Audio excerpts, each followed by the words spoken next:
السلام علیکم۔ میں آپ سب سے گزارش کروں گا کہ ایک مرتبہ سورۃ فاتحہ اور 3 مرتبہ سورۃ اخلاص پڑھ کے ان کا ثواب ان مسلمانوں تک پہنچا دیں جو اس دنیا فانی سے جا چکے ہیں۔ امام علی علیہ السلام راستے سے گزر رہے تھے، دیکھا ایک شخص کسی عورت کو گندی نگاہ سے دیکھ رہا تھا۔ بس امام علی علیہ السلام قریب گئے اور فرمانے لگے، اے بندہ خدا، میں نے اللہ کے رسول سے سنا کہ اللہ نے رحمت کی مثال عورت کی شکل میں دی ہے۔ یاد رکھنا، جو انسان عورت کو گندی نگاہ سے دیکھتا ہے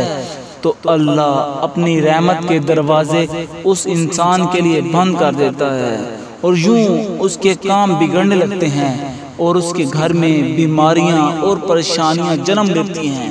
میں نے اللہ کے رسول سے سنا کہ وہ مرد جو عورتوں کو گندی نگاہ سے دیکھتے ہیں، وہ جب میں قبر میں جاتے ہیں تو ان کی آنکھوں میں اللہ کے فرشتے